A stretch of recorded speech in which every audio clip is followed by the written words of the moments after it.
बिस्मिल्लाहिर्रहमानिर्रहीम। Welcome back dear students. आपने unit number 9 जो कि डिवीजन ऑफ पॉलिनोमियल्स है उसका फर्स्ट लेक्चर तो ले लिया है। इस वीडियो में सेकंड लेक्चर है आज यूनिट ऑफ ये यूनिट नंबर 9 का यानी डिवीजन ऑफ पॉलिनोमियल्स का। इसमें क्या करने जा रहे हैं, आप एक्सरसाइज 9.2 का सोल्यूशन देखेंगे। आप एक्सरसाइज 9.2 के सिर्फ स्टोरी सम्स हैं, बिल्कुल आसान सी छोटी सी एक्सरसाइज है, जस्ट 7 क्वेश्चंस हैं, तो बहुत ही आसान है। आपने बड़ी आसानी से ये क्वेश्चंस आपके प्रिपेयर हो जाएंगे। कोई ऐसी मुश्किल बात पूछी नहीं जा रही। जीरोस ऑफ पॉलिनोमियल पूछे जा रहे हैं, यहाँ जीरोस पूछे जाएंगे, पोल्स पूछे जाएंगे और स्टेबल सिस्टम। ये तीन जो है concepts, zeros, poles of a function और आपके पास स्टेबल फंक्शन यानी सिस्टम स्टेबल है या अनस्टेबल है, स्टेबिलिटी जो है वो उसकी बात होगी। ये तीन छोटी छोटी बातों के अलावा और इसके अंदर कोई ऐसी अहम बात नहीं है। तो जनाबे वाला नेक्स्ट है कि हमारे पास फर्स्ट क्वेश्चन लेते हैं।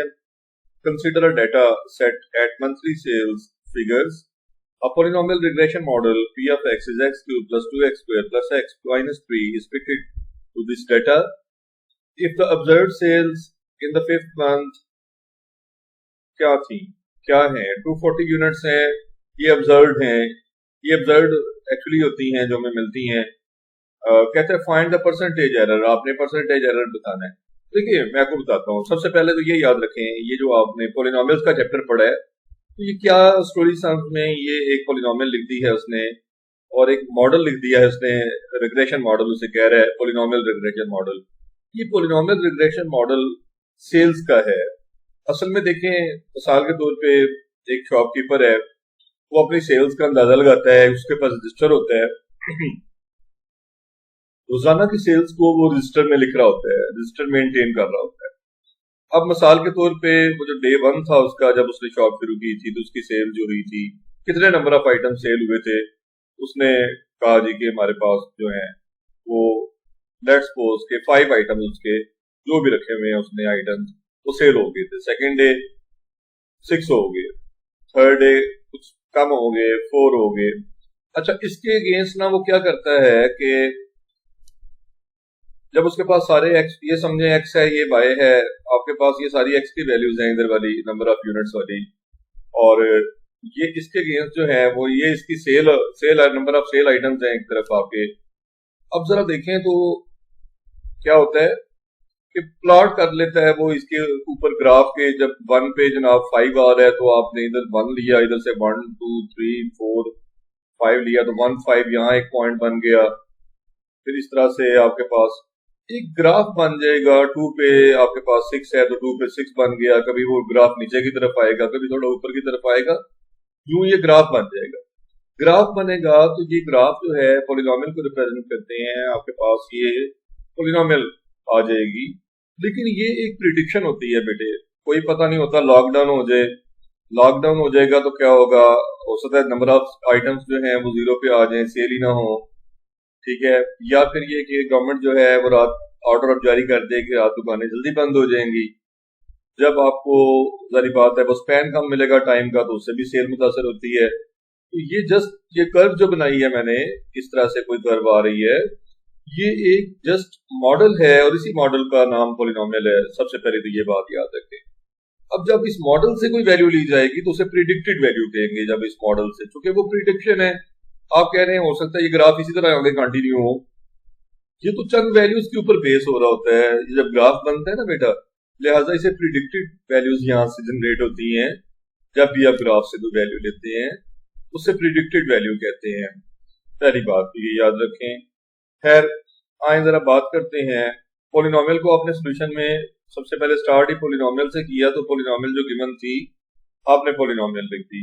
नेक्स्ट आप ये देखें कि आपने 5th मंथ की बात की है कि 5th मंथ में जो असल में ऑब्जर्व्ड सेल्स थी वो 240 थी। आपने प्रिडिक्टेड सेल्स लेनी है जो 5th मंथ पे होंगी, तो वो ग्राफ बताएगा, यानी पॉलिनोमियल से आएंगी, पॉलिनोमियल के ग्राफ से आएंगी यानी पॉलिनोमियल से आएंगी दूसरे लफ्जों में। तो आपने एक्स को 5 पुट किया 5th मंथ के लिए, यहाँ पे देखें, क्योंकि 5th मंथ की असल में सेल्स ऑब्जर्व्ड होता है, असल में जो ऑब्जर्वेशन है उनकी ऑब्जर्व्ड सेल्स हैं, एक्चुअल सेल्स हैं एक्चुअली वो। और वो तो 240 है, लेकिन प्रिडिक्टेड चाहते हैं आप, ताकि एरर दोनों में देखा जा सके कि हमारी प्रिडिक्शन क्या कहती है और हमारी ऑब्जर्वेशन से उसका कितना लेना देना है, कितना फर्क है, कितना डिफरेंस है, और उसके अंदर एरर कितना है। एरर फर्क को कहते हैं, फर्क कहते हैं डिफरेंस को, कि दोनों में डिफरेंस कितना आया, और जो डिफरेंस होगा उससे आप परसेंटेज एरर भी फाइंड कर लेंगे। पहले एरर फाइंड करेंगे, फिर परसेंटेज एरर आएगा, वो भी आपको बताता हूं वो भी कैसे फाइंड करते हैं। तो पहले आपने पॉलिनोमियल में x को 5 पुट किया, तो दोनों तरफ अगर इधर आप x को 5 लिखते हैं तो राइट साइड पे भी जहां जहां x है वहां वहां क्या आ जाएगा जी, पहले की तरह प्रीवियस एक्सरसाइज में की 5 पुट हो जाएगा दोनों तरफ। तो 5 का क्यूब 125, 5 का स्क्वायर 25, 25 2 ज़र 50, ये देखें 2 इंटू 25 बाद में 50 हो जाएगा। ये +5 एज इट इज और -3 एज इट इज जी, और ये देखें 50 बना जैसे बताया था, +5 -3 सॉल्व करेंगे तो 177 आते हैं। अच्छा, ये तो 177 आई है।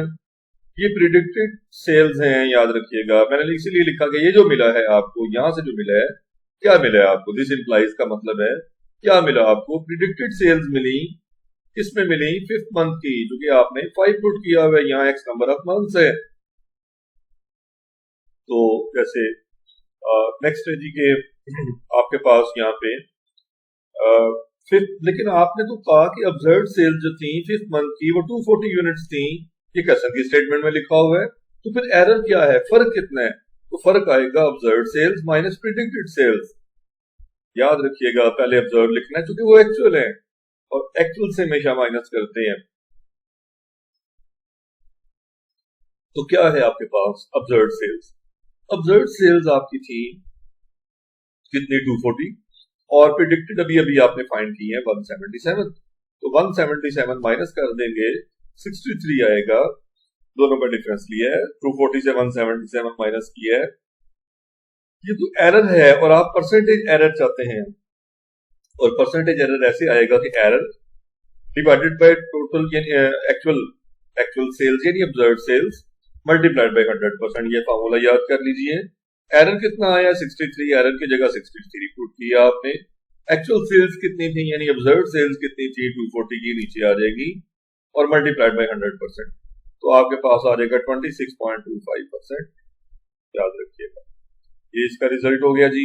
नेक्स्ट है बिल्कुल सिमिलर क्वेश्चन आपका, यानी कि वही उसी तरह का मॉडल है, पॉलिनोमियल रिग्रेशन मॉडल। फर्क सिर्फ इतना है, वहां वेरिएबल एक्स में लिखी हुई थी पॉलिनोमियल, और ये पॉलिनोमियल डब्ल्यू में लिखी हुई है।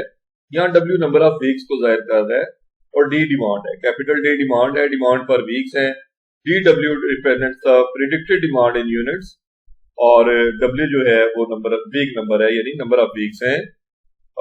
Use remainder theorem to predict the demand for third week. तो देखिए आपको प्रिडिक्टेड वैल्यू चाहिए, और वो ग्राफ से आएगी। ग्राफ कहां से आएगा, यानी पॉलिनोमियल से आएगी। जब भी पॉलिनोमियल के किसी भी जगह पे वैल्यू पुट करते हैं आप, यानी डब्ल्यू की वेरिएबल की वैल्यू पुट करेंगे कोई खास कोई पर्टिकुलर वैल्यू, तो यहां से जो आंसर आएगा उसे हम कहेंगे प्रिडिक्टेड वैल्यू, प्रिडिक्टेड। खैर आए जरा बात करते हैं, लेकिन वो कह रहे हैं ऑब्जर्व डिमांड जो है वो 22 यूनिट्स है। तो ऑब्जर्व तो अभी भी, टोटल तो अभी भी पता है, एक्चुअल तो अभी भी पता है भाई, एक्चुअल तो 22 है, लेकिन प्रिडिक्टेड चाहिए, और वो भी किसके लिए, थर्ड वीक के लिए। तो डब्ल्यू को 3 पुट करना पड़ेगा। कैलकुलेट द प्रिडिक्शन एरर भी चाहिए, लेकिन परसेंटेज एरर नहीं चाह रहा। प्रिडिक्शन एरर तो चाह रहा है, लेकिन परसेंटेज एरर नहीं चाह रहा। तो आपने पिछले स्टेप तक ही रहना है, यानी परसेंटेज नहीं फाइंड करनी, बस एरर फाइंड करना है। तो डी डब्ल्यू आपकी गिवन पॉलिनोमियल आपको दी गई, वो आपने लिखी, उसमें आपने डब्ल्यू को 3 पुट किया। थर्ड वीक का था ना सवाल, रिलेटेड था थर्ड वीक से। यहां देख लीजिएगा, थर्ड वीक से तो आपने डब्ल्यू को 3 पुट किया। तो डब्ल्यू को 3 राइट साइड पे भी जहां जहां डब्ल्यू है वहां 3 पुट हो जाएगा। 3 का क्यूब कितना होता है जी 27, 3 का स्क्वायर 9, 9 2 ज़र 18, ये हो जाएगा जी, और ये 15 नेक्स्ट टर्म, और -4 एज इट इज। जब सॉल्व करेंगे तो 20 यूनिट्स आएगा, लेकिन ऑब्जर्व डिमांड तो यहाँ पे 22 यूनिट्स बताई गई है। क्वेश्चन में वापस जाके देखें, और एरर होता है ऑब्जर्व माइनस प्रिडिक्टेड। आप चाहे डिमांड का वर्ड ना भी लिखें, असल वर्ड जो है की वर्ड ये याद रखें, ऑब्जर्व माइनस प्रिडिक्टेड। ऑब्जर्व कितनी थी 22, प्रिडिक्टेड 20 आई है, 2 यूनिट्स का एरर आया है, और 2 यूनिट्स का एरर ही हमें बस हमने एरर बताना था, ये प्रिडिक्शन एरर है, हमारी प्रिडिक्शन में थोड़ी सी गलती है, थोड़ा सा एरर है, वो 2 यूनिट्स का है, माइनर सा ही एरर है, लेकिन एरर है तो सही ना बहरहाल, क्योंकि मैंने बताया ना, जो ग्राफ एक ट्रेंड होता है, आप ट्रेंड के ऊपर जो वैल्यूज लेते हैं वो जस्ट प्रिडिक्शन है आपकी। जैसे अगर आपने क्रिकेट मैच देखा हो तो फ्यू ओवर्स के बाद वो एक ग्राफ बना देता है कि अगर इसी स्पीड से काम चलता रहा तो फिर ये प्रिडिक्शन है जी, कि इस तरह की कर्व, इसका इस तरह की स्ट्रेट लाइन बन रही है, जिससे उस कर्व से या उस स्ट्रेट लाइन से किसी भी पॉइंट पे वो वैल्यू प्रिडिक्ट कर लेता है, तो वो प्रिडिक्टेड स्कोर होता है। और आप देखें तो जो एक्चुअल होता है वो उस प्रिडिक्टेड के बिल्कुल मुताबिक नहीं होता। कई दफा लास्ट ओवर्स में बहुत ज्यादा स्कोर करने की वजह से या पास का हालात अचानक चेंज हो जाते हैं, गेम है, गेम में कुछ भी हो सकता है। तो बहरहाल देखें, a digital signal processing system has a transfer function with numerator, ये न्यूमरेटर दिया हुआ है उस फंक्शन का, use the factor theorem to find the zeros of the system. देखिए जब भी सवाल जीरोस ऑफ द सिस्टम आ गई ना बात, zeros of the system, poles of the system और स्टेबिलिटी ऑफ द सिस्टम, इसके अब सवाल आ रहे हैं, थर्ड से शुरू हो रहे हैं। सबसे पहले जीरोस ऑफ द सिस्टम है, इसमें हमेशा न्यूमरेटर जीरो पुट होता है, बेटे याद रखिए। सिस्टम के अंदर जो न्यूमरेटर आता है, सिस्टम जिस भी एक्सप्रेशन से जाहिर किया जाएगा उसका न्यूमरेटर जीरो पुट करेंगे, put the numerator is equal to zero, और यहाँ दे भी न्यूमरेटर ही रहा है, यहाँ पूरी फ्रैक्शन दी ही नहीं हुई लेकिन उसने आपको न्यूमरेटर फंक्शन दे दिया है, तो इसी को जीरो लेते हैं। तो for to get the zeros of the system, हमने इस न्यूमरेटर फंक्शन जिसे बी ऑफ जेड से जाहिर किया जा रहा है, इसे आपने जीरो पुट करना है। जीरो लेंगे तो आपको जीरोस ऑफ सिस्टम मिलेंगे। तो देखें बी ऑफ जेड की कितनी वैल्यू थी, Z square minus Z minus two equal to, और वही वैल्यू थी, यानी ये बी ऑफ जेड इसके इक्वल था, तो बी ऑफ जेड की जगह उसकी वैल्यू आ गई और equal to zero as it is, equal to zero का जीरो लगाया। जेड स्क्वायर, देखिए आप एक्सट्रीम्स का प्रोडक्ट ले तो आता है minus Z square into minus two Z square आना है ना, तो उसके फैक्टर्स बनने हैं टू वन जेड टू, यानी minus two Z plus Z. इसे देखें अगर आप, तो आप पहले दो अगर आप टर्म्स देखें तो उनमें z कॉमन है तो z माइनस टू बचेगा, प्लस वन कॉमन लेंगे नेक्स्ट टू टर्म में तो z माइनस टू बचेगा, और z minus two overall common लेंगे तो आपके पास z प्लस वन आ जाएगा। और इक्वल टू जीरो है तो देखें दो फैक्टर्स का प्रोडक्ट बड़ी दफा बात हुई है, जीरो हो तो आप देखिए आंसर जीरो आ रहा है, तो जीरो कब आंसर आता है, देखिए राइट साइड में जीरो आ रहा है, तो प्रोडक्ट का रिजल्ट जीरो कब आता है, जब मल्टीप्लाई होने वालों में कोई तो जीरो होगा, क्योंकि any number multiplied by zero he zero होता है, तो या तो z माइनस टू जीरो होगा या फिर z प्लस वन, ठीक है ना, दोनों भी जीरो हो सकते हैं, जीरो इंटू जीरो भी जीरो ही नहीं होता, याद रखिएगा। तो बहरहाल z की वैल्यू टू और z की वैल्यू माइनस वन होगी, और which are the zeros of the system, खत्म हो गया सवाल। अब देखें नेक्स्ट भी बिल्कुल वही बात है, आपको सिग्नल प्रोसेसिंग सिस्टम एक ट्रांसफर फंक्शन दे रहा है h ऑफ z, और वो अब फ्रैक्शन में दे रहा है, कह रहे हैं find the zeros of the transfer function, तो आपने न्यूमरेटर को जीरो पुट करना है इस फ्रैक्शन के।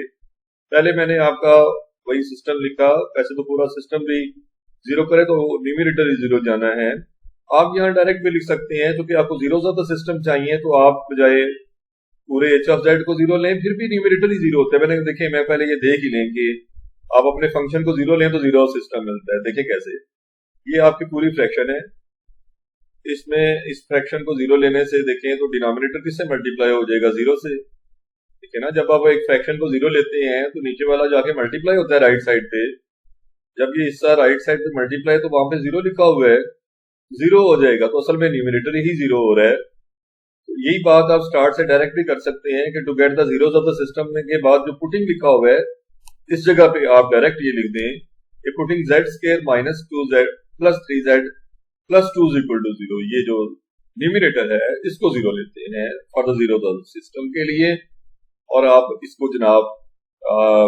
बिल्कुल इसी तरह से मिड टर्म ब्रेक करेंगे। अगर आप एक्सट्रीम्स का प्रोडक्ट देखें तो टू जेड स्क्वायर आ रहा है, टू वन जेड टू, यानी two Z and one Z, आपने इसकी मिड टर्म ब्रेक की है, और उसमें आपको नजर आ रही है पहली दो टर्म में से z कॉमन है, नेक्स्ट में से plus one, z plus two और z प्लस वन, ये आपके पास z प्लस टू कॉमन आ जाएगा, ये फैक्टर्स आ जाएंगे, ईच फैक्टर को जीरो लेंगे तो z की वैल्यूज माइनस टू और z की वैल्यू माइनस वन आ जाएंगी जी। नेक्स्ट फिर आपके पास सिग्नल प्रोसेसिंग सिस्टम है, आपसे जीरोस ऑफ सिस्टम रिक्वायर करता है, आप जस्ट न्यूमरेटर को जीरो पुट कर दें तो भी बात बन सकती है, यानी आप लिखें ये गिवन दैट तो है ना, तो gate the zeros of the system में आप डायरेक्ट लिख दें ये स्टेप कट करके आप लिखें बस न्यूमरेटर को 0, बस, यानी ये न्यूमरेटर था ना, फंक्शन जिससे डिनोटेड है उसका न्यूमरेटर देखें, उसको 0 पुट करें तो जीरोज ऑफ सिस्टम मिलते हैं। ये बात बता रहा हूं, जीरोज ऑफ सिस्टम।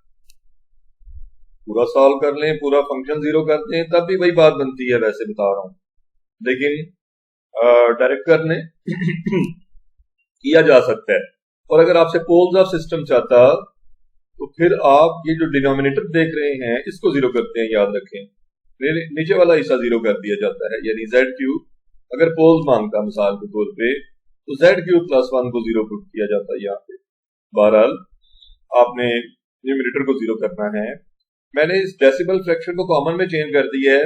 आपको पता है 0.5 को जब आप कॉमन फ्रैक्शन में चेंज करते हैं तो ये बनता है 5/10, और 5/10 को सिंप्लीफाई करें 5 1 5 5 2 10, तो 1/2 आता है।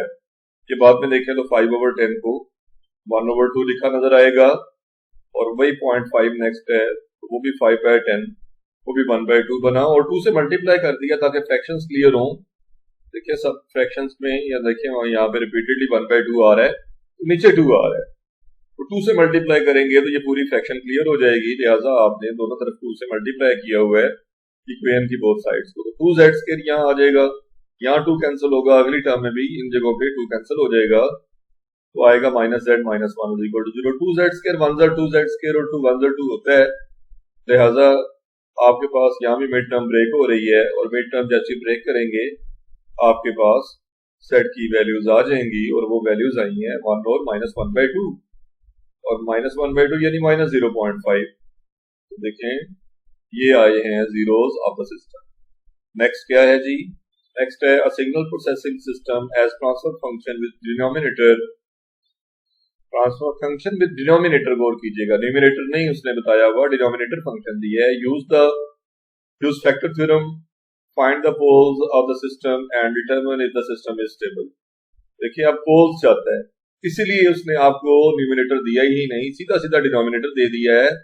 और मैंने क्या कहा था, पोल्स के लिए डिनोमिनेटर को 0 पुट करते हैं, तो ये डिनोमिनेटर ही तो गिवन है आपको, आप इसको 0 ले लेंगे for to get the poles, तो ये 0, तो फिर इसके अंदर भी डेसिमल नंबर्स हैं, आप कॉमन फ्रैक्शन में ले जाएं, 0.33/10 होता है और 0.44/10 होता है, तो आपने इसको 10 से मल्टीप्लाई बेटे किया है पूरी इक्वेशन में, ताकि फ्रैक्शंस क्लियर हो जाएं। फ्रैक्शंस क्लियर की हैं तो 10 4 40 और 8 5 कितना होता है, 8 5 40 होता है, तो आपने 8 और 5 8z और 5z, माइनस का 8z और प्लस का 5z लेंगे तो -3z आएगा ना। और देखें कॉमन लें आप पहली 2 टर्म्स और अगली 2 टर्म्स में से, तो आप 2z कॉमन देखते हैं फर्स्ट 2 टर्म्स में से, तो आपके पास बचता है 5z - 4, और अगली 2 टर्म्स में से जस्ट 1 कॉमन है, +1 कॉमन है, तो 5z - 4 आ जाएगा। भाई 5z - 4 ओवरऑल कॉमन हो गया, तो बचा 2z + 1, और बारी बारी दोनों फैक्टर्स को 0 लेंगे, तो 5z एक तरफ से तो +4, ये तो जाके 4, ये जब 1 जाके -1, देखें z की वैल्यू 4/5 और -1/2 आ रही है। 4/5 कितना होता है जी, 0.8, दोबारा डेसिमल में चले गए हैं, और -1/2 होता है जी -0.5। ये पोल्स ऑफ सिस्टम है। आपको कह रहा था कि सिस्टम की स्टेबिलिटी को चेक करें, तो यहाँ देखें डेफिनेशन लिखी हुई है, ये आ भी सकती है 2 मार्क्स में। A system is said to be stable if its poles lie inside the unit circle. ये इसकी छोटी सी डेफिनेशन है, 2 मार्क्स है। बड़े मजे की बात है, एमसीक्यूज की चीजें भी आपको मैं सब्जेक्टिव में ही करवा देता हूँ ताकि आपको समझ अच्छी आए। और देखें इसके बगैर तो क्वेश्चन स्टेबल पूछ रहा था ना कि सिस्टम स्टेबल है या नहीं है, तो स्टेबल सिस्टम वो होता है जिसके पोल्स लाई करें इनसाइड द यूनिट सर्कल। अब यूनिट सर्कल क्या होता है, जिसका रेडियस 1 हो, इसका मतलब 1 के साथ भी मामला है जरूर। तो 1 के साथ मामला ये है कि जो पोल्स की एब्सोल्यूट वैल्यू है, दोनों पोल्स की, इन पोल्स की एब्सोल्यूट वैल्यू होती है, मॉड ले लें, 0.8 का मॉड लेंगे, 0.8 ही रहता है। मॉड जो है नेगेटिव को पॉजिटिव से बनाता है, पॉजिटिव को पॉजिटिव ही रहने देता है, तो आंसर क्या <1 नहीं, 0.5 1 से छोटा है। 1 से छोटा है तो रेडियस से कम वैल्यू आ रही है इसकी, रेडियस से कम वैल्यू आ रही है, तो जो चीज रेडियस से छोटी होगी, कि अगर एक सर्कल है आपका जिसका रेडियस 1 है, तो रेडियस से कम वैल्यू जब भी लें किसी भी चीज की, तो वो अंदर लाई करेगी, उस यूनिट सर्कल के बाहर नहीं निकल सकेगी, उस यूनिट सर्कल के अंदर अंदर ही लाई करेगी। तो देखें 0.8 जो है वो पोल्स हैं, तो देखें पोल की वैल्यू एब्सोल्यूट वैल्यू ली है 0.8 की, एब्सोल्यूट वैल्यू 0.8 लेस देन 1 है। इस तरह दूसरी वैल्यू क्या आई थी -0.5, उसकी एब्सोल्यूट वैल्यू लें तो 0.5 आता है, नेगेटिव एब्जॉर्ब कर देता है मॉड साइन, और वो भी वैल्यू जो अगर आप गौर फरमाएं तो क्या आ रही है, वो वैल्यू भी लेस देन 1 आ रही है। 0.5 एक से छोटा होता है। दोनों पोल्स जो हैं इनसाइड द यूनिट सर्कल लाई कर रहे हैं, तो फिर सिस्टम स्टेबल है। देखें इस स्टेबल सिस्टम की जरूरत क्यों पेश आ गई यहाँ पे डिस्कशन की, ये भी बताता चलूं आपको कि देखें कोई भी ट्रांसफर फंक्शन जो होता है, ट्रांसफर फंक्शन क्या है, मिसाल के तौर पे सिग्नल प्रोसेसिंग सिस्टम जितने भी हैं, जैसे आपका ट्रांसमीटर लगा हुआ है मोबाइल में, आपके सेल फोन में देखें सिग्नल आ रहे हैं जा रहे हैं, ठीक है, आप बात कर रहे हैं, तो सिग्नल प्रोसेस हो रहे होते हैं। इस प्रोसेस में, इस प्रोसेसिंग में जो ट्रांसमीटर है वो गर्म हो जाता है जी। अगर आप लंबी बात करें, कई दफा आपने देखा होगा फोन पे, तो फोन गर्म हो जाते हैं, सेल फोन। अब जारी बात है, गर्म हो जाते हैं तो वो फट भी सकते हैं और अनस्टेबल हो सकते हैं। अब देखिए इसको स्टेबल रखने के लिए आपको ऐसा सिस्टम डेवलप करना पड़ेगा, उसके अंदर ऐसा मॉड्यूल लगाना पड़ेगा अपने मोबाइल में कि जितनी भी लंबी बात हो जाए, 24 आवर्स का टॉक टाइम हो जाए, वो ब्रस्ट ना करे। और ब्रस्ट ना करे इसके लिए उस सिस्टम को ऐसे डिजाइन करना पड़ेगा कि उसके जो पोल्स आए उस सिस्टम के, देखें हर सिस्टम कोई ना कोई फंक्शन होता है, यहाँ भी कोई ना कोई पोलिनोमियल, कोई ना कोई फंक्शन ही असल में, देखें मैथ्स का कितना जबरदस्त यूज है। तो इसके अंदर, इसके मॉडल के अंदर जो आपने सर्किट ड्रॉ किया होता है, उसकी भी बुनियाद कोई ना कोई पोलिनोमियल होती है, और उस पोलिनोमियल का जो डिनोमिनेटर होगा, आपने कोशिश करनी होती है कि उस डिनोमिनेटर से जो वैल्यूज आए, जो उसके जीरोज आए, डिनोमिनेटर के जीरोस पोल्स कहलाते हैं, डिनोमिनेटर को जीरो करें तो जो उससे वैल्यूज आएंगी वो पोल्स कहलाएंगी। वो पोल्स की एब्सोल्यूट वैल्यूज लेस देन 1 हो, दोनों पोल्स की एब्सोल्यूट वैल्यू लेस देन 1 होगी तो यूनिट सर्कल के अंदर लाई करेंगे, तो सिस्टम स्टेबल रहेगा और ये ब्रस्ट नहीं करेगा, ये ब्लॉस्ट नहीं होगा, और जितना भी गर्म हो जाए इससे अनस्टेबल नहीं होगा सिस्टम आपका, या वो सिग्नल्स, ये नहीं कि सिग्नल्स ड्रॉप ही कर दे गर्म होके, ऐसा नहीं करेगा जी। ये इस वजह से स्टेबिलिटी और अनस्टेबिलिटी ये है सिस्टम की, इस बात को आपने थोड़ा सा अंडरस्टैंड करना है। 7th क्वेश्चन है denominator of signal processing system transfer function, ये दिया हुआ है आपको और डिनोमिनेटर दिया हुआ है, फिर यकीनन आपसे पोल्स मांगेगा। Use factor theorem to determine the location of the corresponding poles, देखें, and assess the stability of the system. वही बात दोबारा पूछ रही है, आपको डिनोमिनेटर फंक्शन लिखना है, आपको लिखना है कि पोल्स के लिए डिनोमिनेटर फंक्शन 0 होता है। आपने डेसिमल पहले की तरफ फिर कैंसिल किए, वो क्लियर किए हैं, और यहाँ कुछ कट भी किया है, 2 6 12 2 5 10, ये 6/5 बना, ये देख सकते हैं, और इसे भी 35 है ना, 7 का टेबल पढ़ेंगे या 5 का टेबल, सॉरी, तो 5 7 35, 5 7 और 5 2 10 0, तो 7/20, और बाद में 20 से मल्टीप्लाई करके मैंने फ्रैक्शंस को क्लियर कर दिया है। और फ्रैक्शंस को क्लियर करने के बाद 20 × 7 कितना होता है, 140 होता है। तो 140 के जो फैक्टर्स बनाए हैं यहाँ मैंने, वो 14 10s are 140, 14 10s are बनाए हैं, आप देख सकते हैं। और फिर आपने ये देखें, ये मिड टर्म इससे ब्रेक हो गई ना, 14 और 10 मिलके क्या बनाते हैं, 24 ही तो आता है। और अगर देखें ऐड करेंगे तो मिडिल टर्म आ जाएगी, और मल्टीप्लाई करेंगे तो वही प्रोडक्ट आएगा 140z², 140z²। तो z इसके साथ भी, z इसके साथ भी, प्लस p दोनों क्वांटिटीज। बहरहाल जी आपने कॉमन लिया है, और उसके बाद फैक्टर्स बन गए, फैक्टर्स बनने के बाद ईच फैक्टर 0 हुआ, सो 10z आपके पास आ जाएगा -7, और 2z आ जाएगा कितना, -1। यहाँ से z की वैल्यू -7/10 और -1/2, जो डेसिमल में ले जाएं, कैलकुलेटर से ये वैल्यू ली जा सकती है। इससे भी 7/10 कितना होता है, 0.7, और 1/2 0.5 हुआ जी, और माइनस का। और अगर आप देखें तो ये पोल्स ऑफ सिस्टम हैं, और आपने एब्सोल्यूट वैल्यू लेनी है दोनों पोल्स पे, लेके देखी है आपने, एब्सोल्यूट वैल्यू तो -0.7 का मॉड 0.7 ही होता है और लेस देन 1 आता है। इस तरह -0.5 का मॉड लेंगे तो +0.5 लेस देन 1 ही आता है। So both the poles lie inside the unit circle. देखें तो सिस्टम स्टेबल हो गया। यूं ये आपका लेक्चर नंबर 2 इख्तिताम पजीर होता है। होपफुली आपको ये क्वेश्चन अच्छे से समझ आए होंगे और चैनल को सब्सक्राइब जाने से पहले जरूर कीजिएगा। ठीक है, अपना बहुत सारा ख्याल रखें। मिलते हैं अपनी नेक्स्ट वीडियो में। टिल देन अल्लाह हाफिज।